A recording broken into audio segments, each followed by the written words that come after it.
Welcome back to Let's Play Shining Force with me, Srpg, and we are just outside Guardania. It has been attacked by Runefaust in our absence, so let's find out what's become of our hometown. You made it back. You're a little late. We were almost overrun by Runefaust.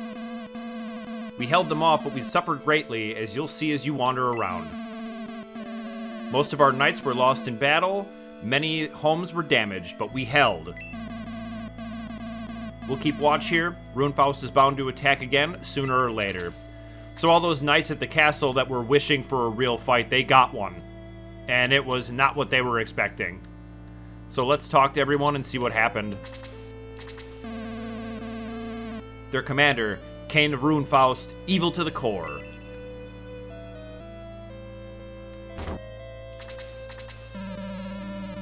Praise the light, that's over. Monsters fighting, I can't take much more of this. Yeah, his inn is destroyed. How about this guy that we were shoving the cart into? We almost lost. I still don't know why they pulled back. Maybe it was because we showed up?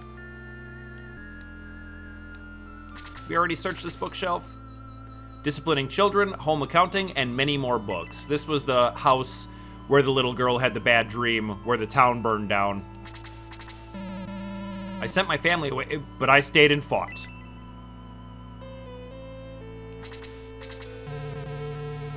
And the old man says I wanted to fight, but my legs were shaking so hard I got dizzy and passed out. Well, aren't you brave?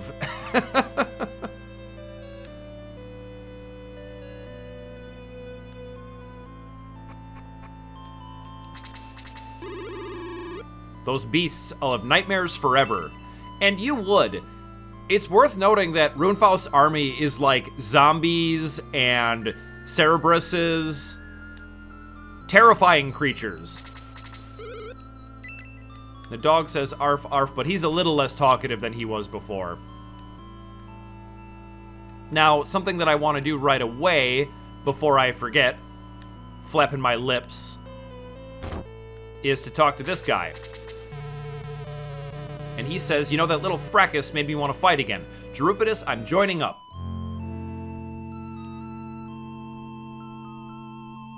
And now, Gort is on the team. Gort is gonna pretty much be, he says I'll be at headquarters. He's gonna pretty much be a mirror image of Luke. And Luke is probably slightly better, but that can depend a lot on the RNG of the levels up. He says those monsters would have wrecked my shop, but the old guy drove them off. Maybe you should have been a little bit nicer when you were talking about him being a little insane, although you still are probably right about that. And he says, welcome, Srpg, those vile Runefausters have made me mad. I have weapons guaranteed to knock those monsters' heads off. Take a look. And we will take a look, but I don't think he has anything... Oh, I guess we can grab hand axes right away. I think that makes sense to do.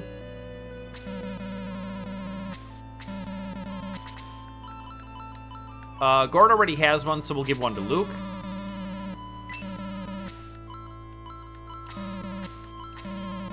And then let's go ahead and equip that and check that out. So, here you can see that everyone in the party can hold 4 items. And I've mentioned already that this game is simplified. There's no equipment except for later we're going to find some rings. But there's no armor, you know, there's no helmet, hand, body armor sort of system. It's literally just weapons, and then you find a couple of rings, and that's it. And that's gonna give him 2 more attack, which is nice. And then we'll go ahead and sell his sword.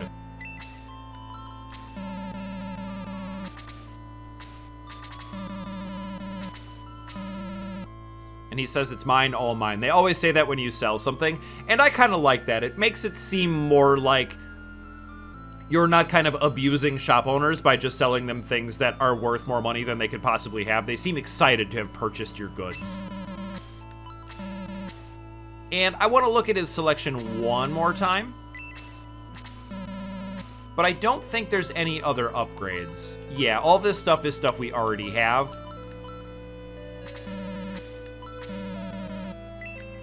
And for now, we don't really need healing items, because we have a number of healers in our party. But you can do configurations where you're playing with 0 healers and then just a bunch of healing items. And he says we won this time, but what about the next attack? So let's talk to everyone in here. He says, good for you, youngster. Come see me later. Right now, I'm tired from all the commotion. All right, I'll try to remember to do that. She says, just let them try to come in here. I'll whap them silly. And I believe her. She might have a La Chancla or something like that.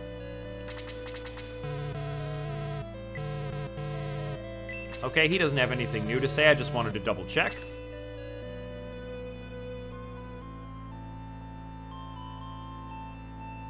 All right, I think we've talked to everyone in town, so let's head to the castle and see what's become of that.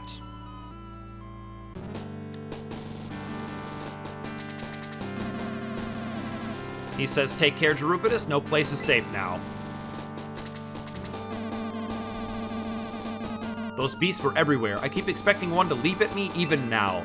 Once again, it would be pretty horrifying to deal with the monsters of Runefaust if you'd never seen them before.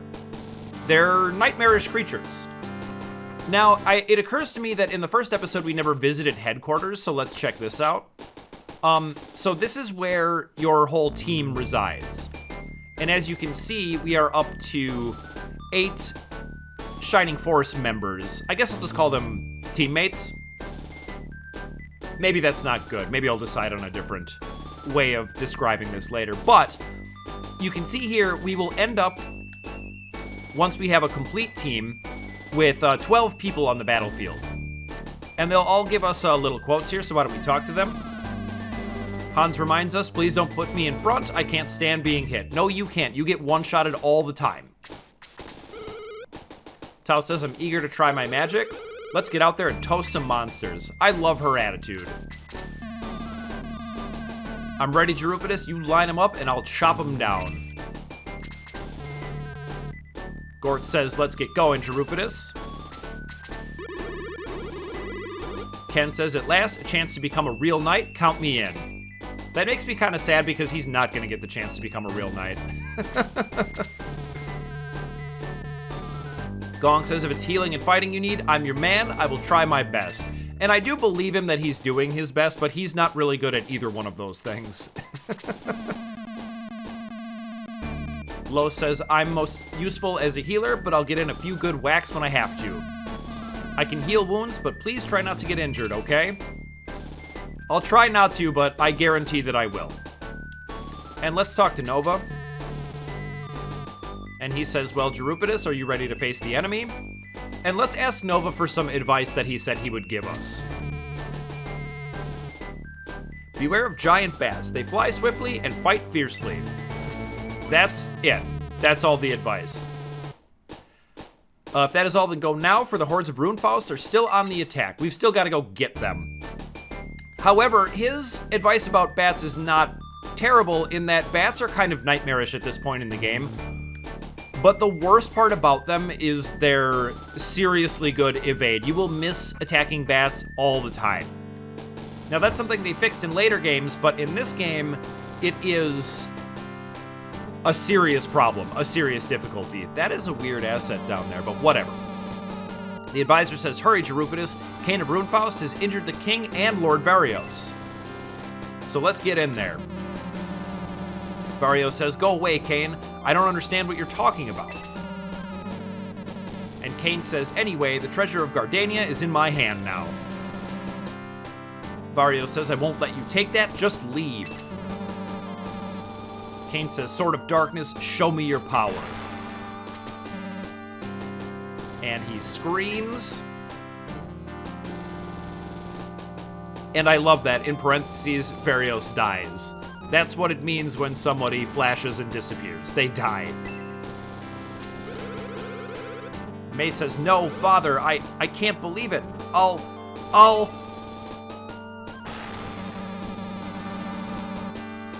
Kane says, now Guardania is unworthy of my attention. Farewell, fools.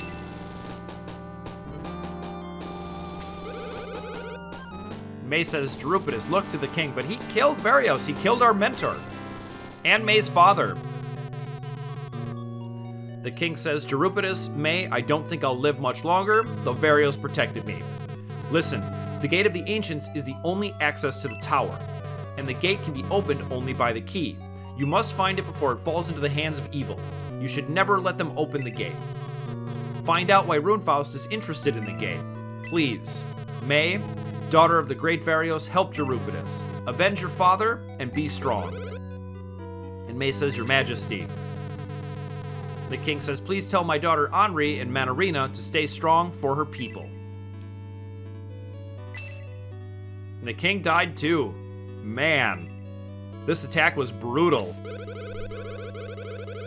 And May says, now is not the time for tears and grief. Alterone should be our next goal. Gerupitus, let's go find that key. I don't want to see any more of these tragedies.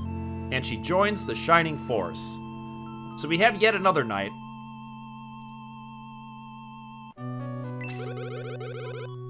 And she says, I'll await you at headquarters. Be quick. And it's worth noting that we are going to get a lot of knights in our party. But another member is always good. We're closer to a full team. Let's talk to the advisor. He says, I was so scared. Kane, his single glance froze me. He is a pretty serious badass. I will give him that. But villains are always the coolest. Let's talk to the guy with the telescope all the way up here. He says, blasted telescope, what good is it if I couldn't spot the Runefaust army with it? That's a good point. I mean, if you're looking at the landscape, you couldn't see that huge army approaching. But now we can't look at the view anymore. The view is probably much worse now that it's been destroyed by the movements of huge armies. And what about the guy in the basement? He says, talk to the old man in the chapel. He knows much. Perhaps he can advise you. Now, I think that was the guy that said he wanted me to talk to him later. But for right now, I remember there being a treasure room over this way. Let's talk to these people first. I'm so glad to hear that my husband's still alive. I mean, that would be a relief. Sniff, I was so frightened. I saw this in a dream. I saw it. So maybe I was wrong about that, but I feel like she was in the other house before, and maybe she retreated to here, but maybe I'm insane. Can't believe the king is dead. Yeah, it's pretty unbelievable. We've only been here for a little while, and the king and Varios are both already dead. And look at this. We can get in the treasure room. He says the treasure, they took all they could carry. Get it back, Gerupitus. So let's check that out then. I think they got it all. Ooh, an antidote. That will not be very useful because you can just pay and have the priest fix poison. And using it in combat can end up being difficult, but we're going to go ahead and give it to Lo anyway.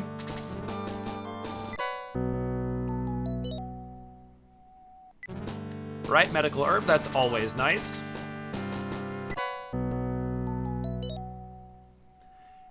So an Angel Wing is going to cast Egress, which will allow us to escape from combat if things get hectic. Nope, I don't want to use. I want to give. And if my inventory gets full, I can't get stuff out of boxes.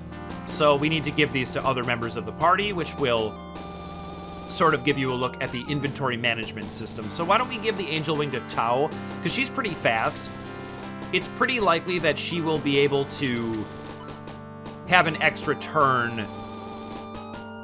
So if you're in trouble and you need to cast Egress, you probably want to give that to the fastest person. It doesn't really matter that much, though. But it doesn't make sense for Max to have it. Sorry, the main character's name is Max. I've named him Gerupitus after myself, but I may accidentally call him Max from time to time. But it doesn't make sense for me to have it, because I can already cast Egress. So having two people capable of doing that can help you. Although we are going to try not to cast Egress except for in advantageous situations where we want to pick up an extra copy of a unique item that is a reward for killing one of the enemies in combat. That's not going to happen until way later. I'm just sort of giving you an idea of what this playthrough is going to be all about. I think we'll give that one to Gong. He's kind of a mule because he doesn't hold any items. 50 coins is nice, although we will never be hurting for money.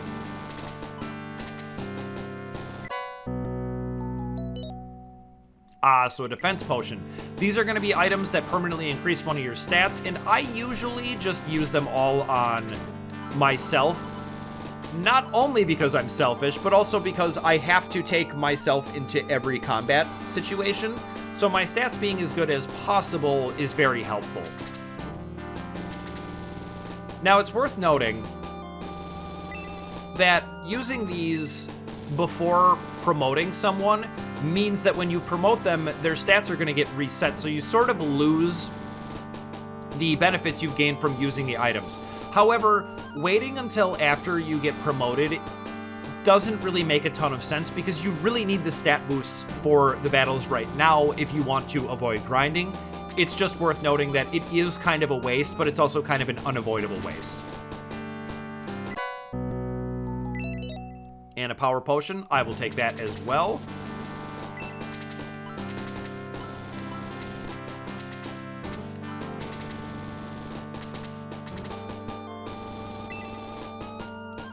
And my attack goes up by 1. Not very exciting, but even stat boosts of 1 can end up being the difference between 1-hit KOs and 2-hit KOs, which is a huge difference in this game. And nothing. That was probably the key to the gate. But maybe not. I guess it's never been clear to me what exactly the treasure here was, if it's not that.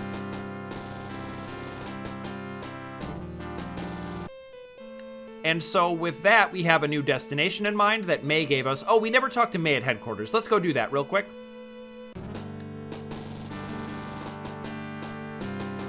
And get her character quote.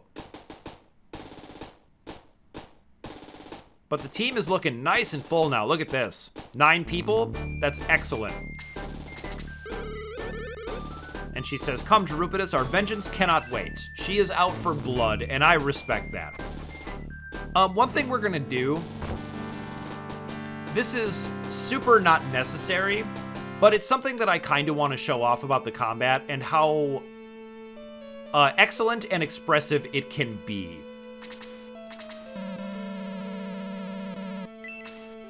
So what we're gonna do is buy May a spear.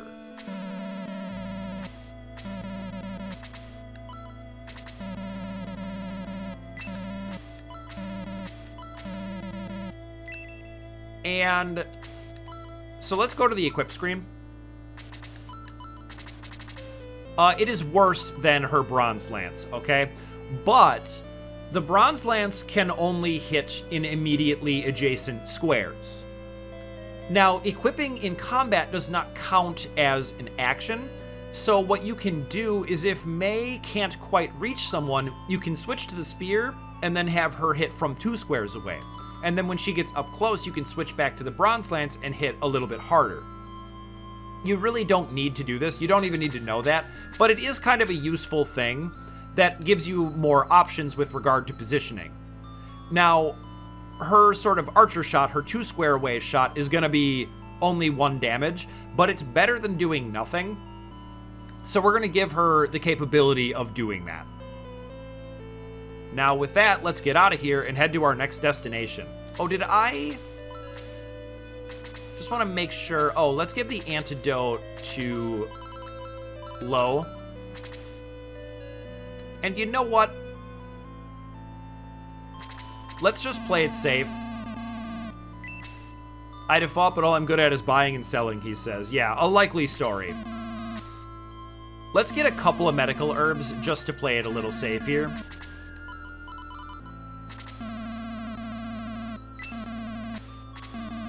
We don't need to do this. It is very likely that I will survive this fight without using any of these, but it's a good option to have.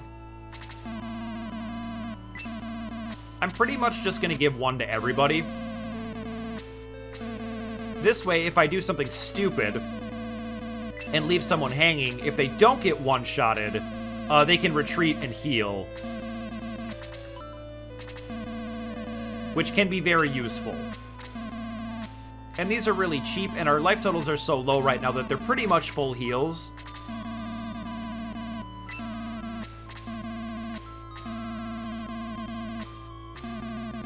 And since I really don't want to lose fights and have to play them over, because they are very time-consuming, this will make sure that we're all but guaranteed to win. And another thing is that giving healing items to your casters gives them something to do when they've run out of MP, which doesn't happen very often, but it can happen.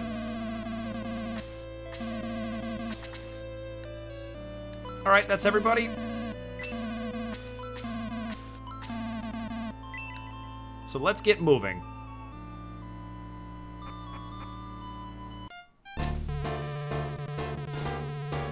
And Nova says, Eurypides, enemies await you on the road to Alterone. Take all precautions. And of course they do. And this is going to be our introduction to giant bats, and they are kind of the worst. Now, let's show something really quick. You do have an option to check the entire map and see where enemy formations are. And a little bit over to our right there, in the bottom right of the total enemy formation, there are going to be a couple of bats that want to surprise you on your way north. So we're not going to let them do that, but let's check them out. They're right over here. And they can fly over the water and just kind of beat you up while these dark dwarves descend from the north. So doing something like positioning Hans over here could end up being kind of bad. So we're going to send him this way, I think.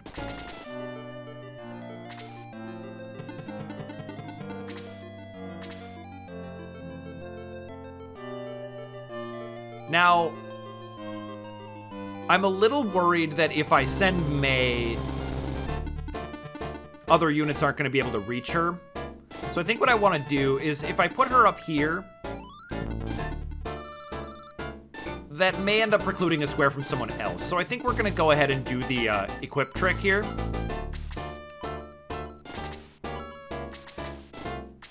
And that will allow her to attack a square away, being kind of out of the way for everyone else.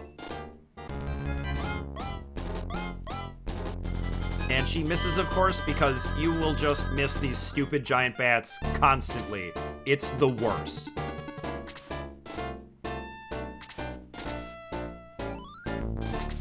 Now, we've seen Gort and Gong as these optional characters, and I kind of didn't elaborate on that as much as I would have liked to last episode. So what I will say is that optional characters sort of makes it sound like you could choose to get them or not, but actually, they're all pretty easy to miss. So a better description would be missable characters. And even for someone like me who's played this game a bunch of times, once in a while, you will still miss people just because you forget to do something. So it can be difficult to do a quote-unquote perfect playthrough of this game, where you get every character. Alright, Ken levels up, there's nothing wrong with that, as long as it's not off a kill shot. He gains he gains HP very quickly. May has pretty good defense, so she'll be alright.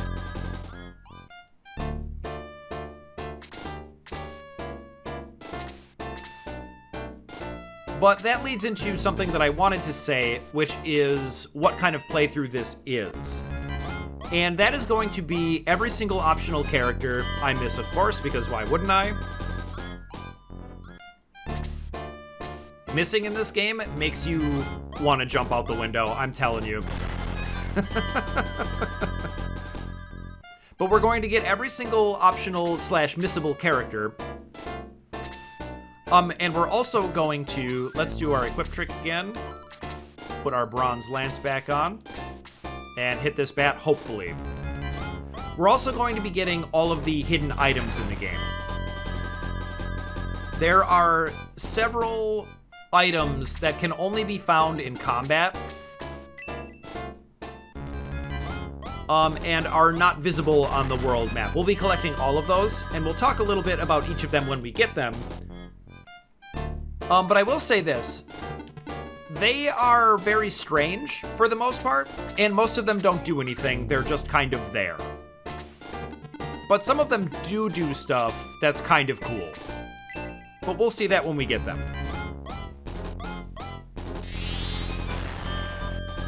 Nice. Interesting point. Magic in this game can crit. Which it did just there, and got my Tau to level 3. That is excellent. Kind of a medium level up, but a decent one. In that I got a number of different stats, which is always good. We're going to position Hans over here. I don't think the Dark Dwarves will be able to get to him, and because he's an elf, forests don't affect his movement. But to finish my thought... Yep, these misses. They're driving me nuts. This is going to be a casual playthrough. We're not going to be doing very much min-maxing. We're going to use all the tricks available at our disposal. But this is going to be more of a relaxed playthrough. We're going to chill out, we're going to have a good time, but as usual for me, we are going to do everything the game has to offer. Fortunately, it's not a crazy huge amount. I'm a little worried about Lowe's position here, but I think I will be able to get him behind someone who can tank better in time.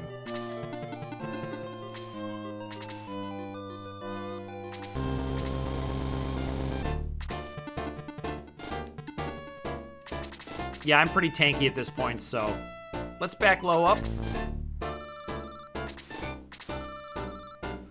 But I think the optional character system is really cool in that, as I was saying when I first talked about it, this was before the internet is what it is now.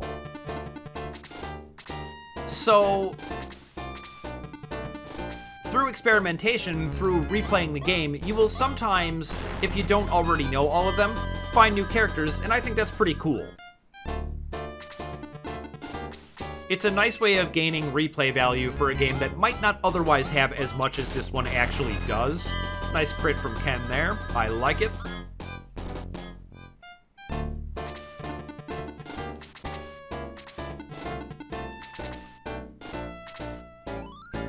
I don't want to leave Hans hanging, so I'm going to back him up.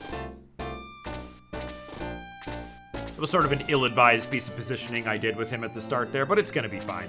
It's already his turn again? What? So if I move May, that's kind of a discovery attack on Tau, so I think I'm going to leave her here. She might even be able to drop this Dark Dwarf, which would be nice. I'm kind of glad she didn't, but we are under a little bit of duress, and I don't really have time to be messing around with getting perfect kill shots. Now, I really want to save these blazes for these Silver Knights. If I move her here and attack, she's going to get wrecked, so I think I'm just going to... I think we're just going to stay. I don't need to blaze a 1 HP Dark Dwarf.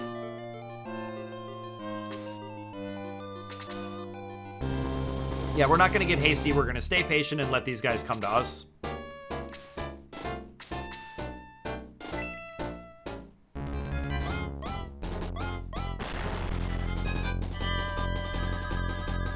And I'm already dealing them 7, which is nice.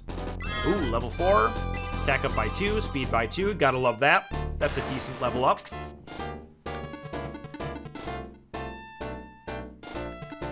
Alright, we're just gonna put Ken over here. I'm gonna let them kind of beat me up a little bit. I think I'll be just fine.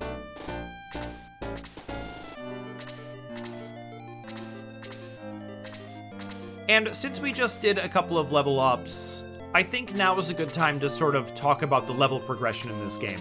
Now, I alluded to the fact that you can promote characters between levels 10 and 20. The reason it is typically done between levels 10 and 20, or rather precisely at level 10 and level 20, is that after level 20, you don't really gain stats anymore. You can. So that's the thing that the AI really likes to do, is they like to stack themselves for some reason, and it's pretty bad. The AI in this does not have a killer instinct, that is for sure.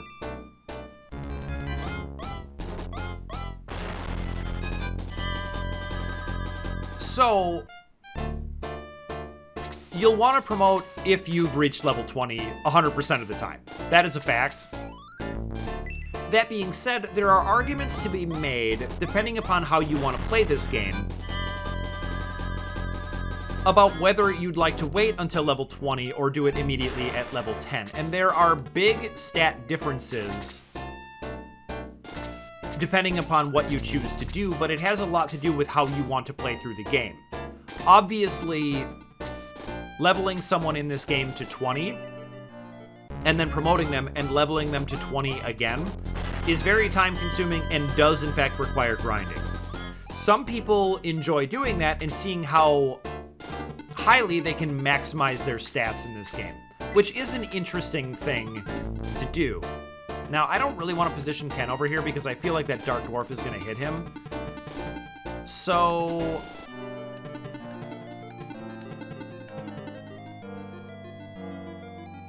yeah, I'm just going to have him wait here.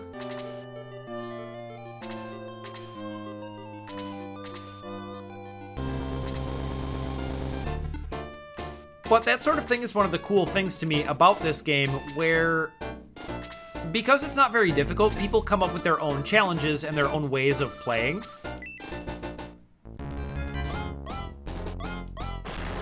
Where you can go for a just absolute maximized stats, where you even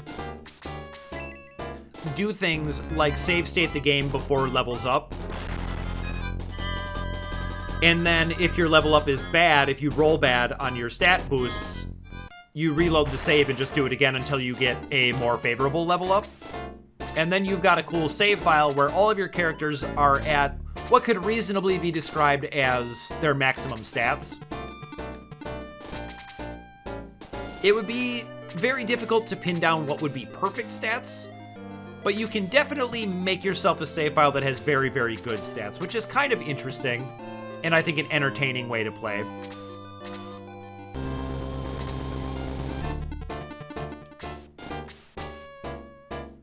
Yeah, this will be fine.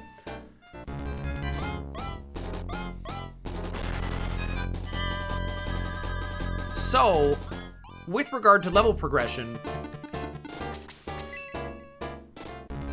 there is not a cut and dry best way of doing things. It's just really up to you how you want to do it. Now, for us, we're going to do a casual playthrough, which means no grinding unless we accidentally lose a fight.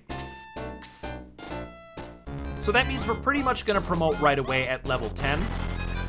However, it kind of depends on where you're at.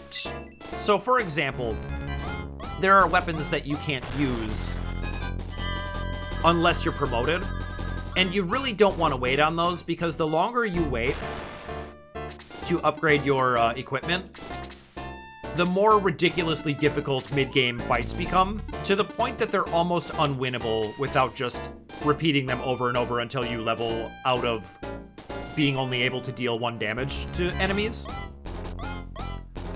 So basically what we're going to do is try to wait as long as we can, but we're not going to wait a ridiculous amount.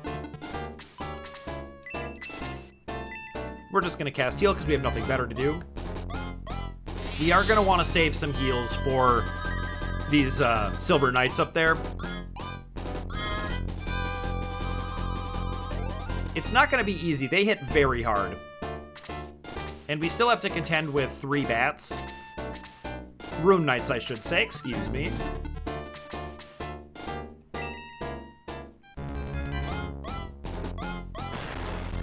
Nine points. Ooh, double attack. I'm such a beast. 1 turn KO. I'll take it.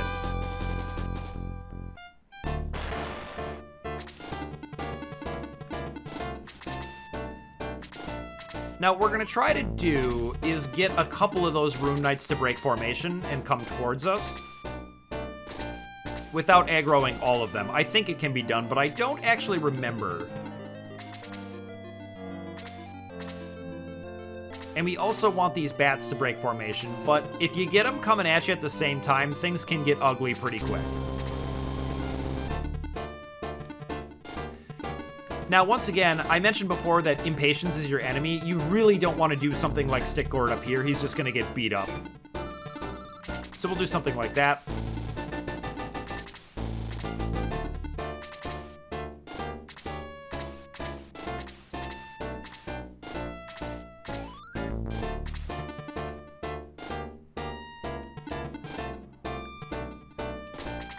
And the other aspect of level progression, I'm sure you've heard enough about it by now, but there is a lot to talk about. It's a very interesting system because of the RNG. Like, it's an annoying system, and it can feel like a bad system, but honestly, because of the RNG, there's a lot to talk about.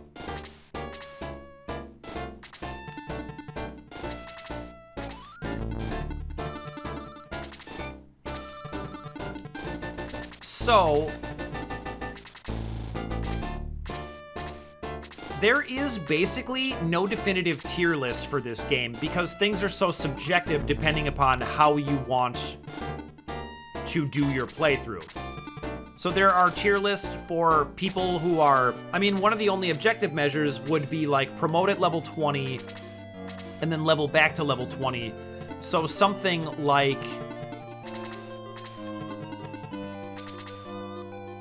level 40, I guess I want to say. If you get everyone to precisely the same level, then you can kind of compare their stats and see where they're at. But most normal playthroughs, you're not going to do that. So then there are tier lists for, like, your casual playthrough. Okay, they decide to break formation and come at us, and they are going to get crushed. But 3 of them at the same time is going to be pretty frustrating because of all the misses. Now, positioning myself on this square may cause these guys to break off because they really want to come kill you. But we're going to do it anyway.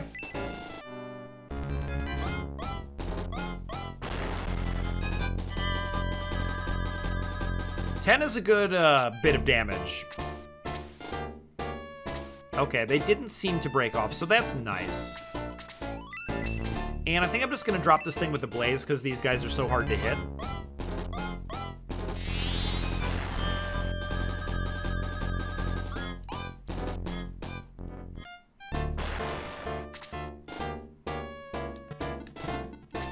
But the tier lists in this game also are affected by your RNG, so there's not a definitive tier list where you're like, Luke is always better than Gort. Luke is on average going to be better than Gort, especially if you're doing a bunch of grinding, but your particular playthrough, that may differ.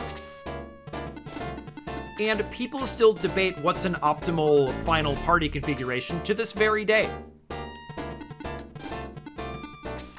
And I think that's pretty awesome. And just speaks to, I don't even want to say good game design because that feels maybe a little bit too generous, but maybe it just is.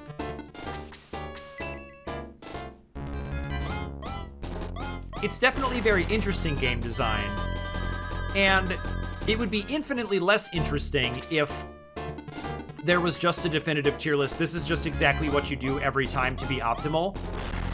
There's going to be subtle differences every time you play with regard to what is most optimal to do.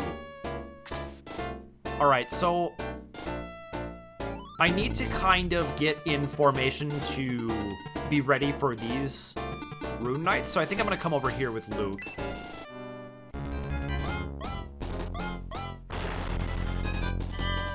Alright, he hit him. You'll love to see it.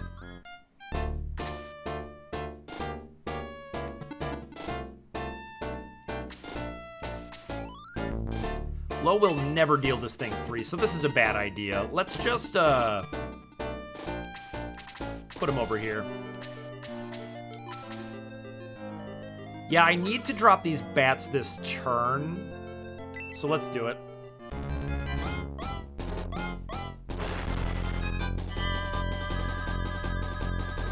I'd also really like to get Gort to level 3. That would be nice. And the AI likes to prioritize mages. So kind of how the priority for AI works. Oh god. And she's asleep. This giant bat is playing hero ball right now. Alright, and this guy's gonna get a hit on me. This could get dicey. Alright, only 4 isn't too bad and no double attack or anything like that. I'm gonna retreat, but I'm gonna hit this bat. And make sure it's dead.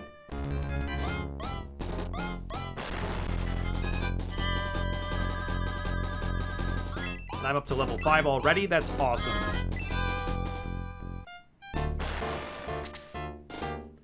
Alright, I think May can get in front. Yep, let's do it.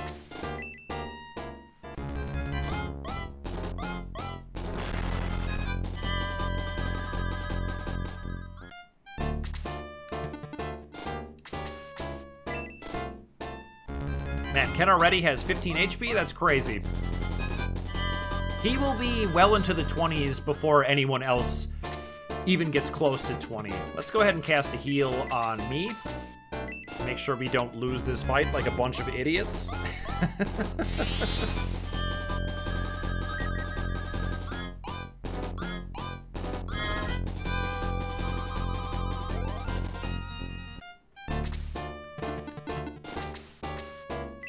Yep, let's soften him up with Hans. No reason not to.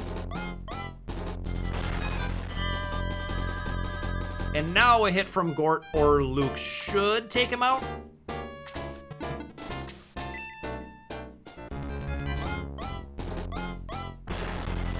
Awesome. And Luke is level 5, gets 1 speed. Yikes. That is a terrible, terrible level up. All right, another one's breaking formation. Here they come.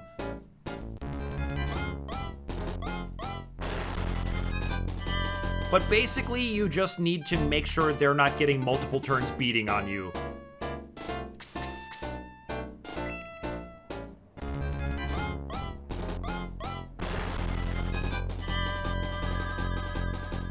Give him a 5-er. Alright, we need to make sure that we make quick work of these guys. Does anyone need a heal? Yeah, Luke does.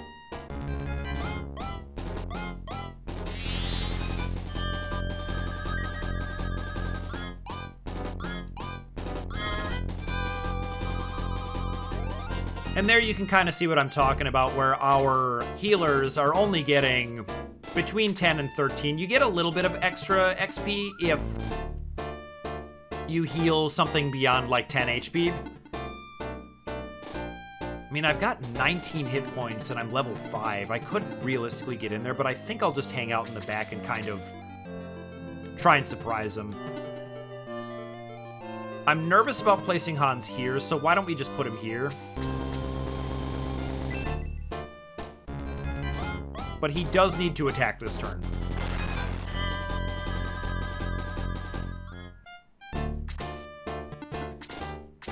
Yep, and there's that stacking behavior I was talking about. All right, so here's our equip trick.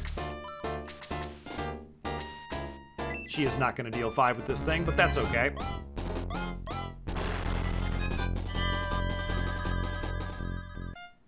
It's better than doing nothing. I really don't want Ken to get this kill shot, but we kind of can't afford to mess around too much with these guys. They are very powerful, and if they end up getting more than one attack, you can find yourself in trouble, so we're not going to mess around.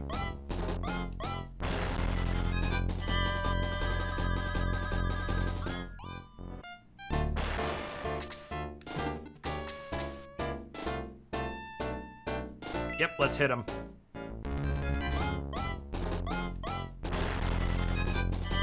Eight damage is pretty good.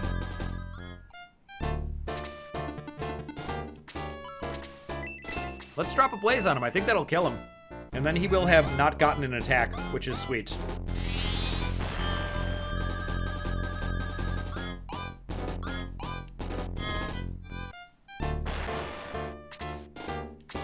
Why don't we cast a heal on Tau, since we've got nothing better to do?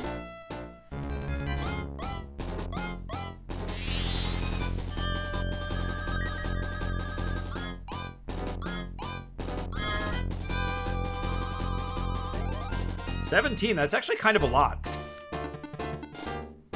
I believe the way it works for healing and for damage is the experience that you get from it is calculated as a percentage of the total.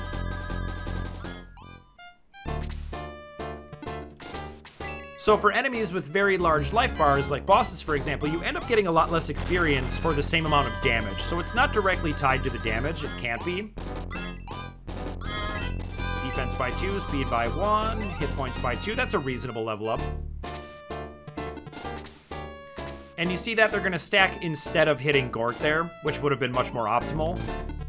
But don't worry. Despite the fact that the AI can sometimes do dumb things, it is still capable of killing you.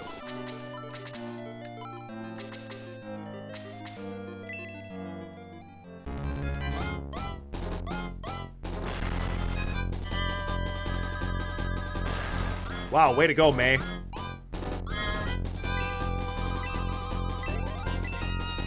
That's a reasonable level up. May is not a completely unreasonable character to take along with you. She does have pretty good defense.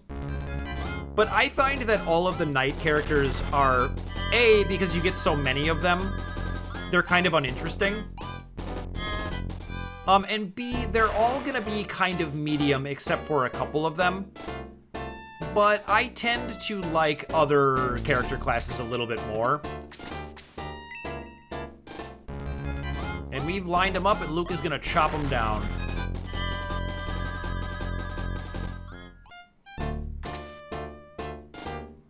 Is anyone in need of healing? I feel like no one is.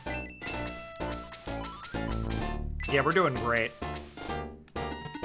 Actually, maybe Luke is, right? Yeah, let's do that. You don't really want to take any MP with you at the end of a fight. You would like to have used it all, because at the very least you're maximizing your number of actions per fight. Despite the fact that you only get 10 XP for it.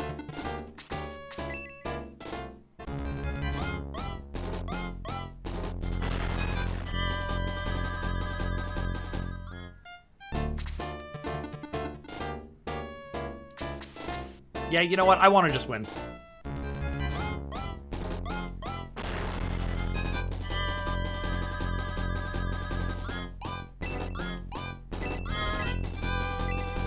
Maximum hit points by 5. Ken already has 20 hit points. So Nova says, excellent. Kane will have to do better than that to stop you. On to Alterone. And there it is. And that's sort of what I mean about this being a simplified RPG, is that the maps between towns are not very big. It's right there. But as you can see, these battles take a long time, so they're gonna have to kind of be one per episode. But because each of them is unique, and each of them is kind of a story battle in a sense, versus things like random encounters that have nothing to do with the story, the battles in this game have everything to do with the story. They're part of the story being told, which is why each of them are unique. So we're going to have to stay at about one per episode so that these episodes aren't insanely long.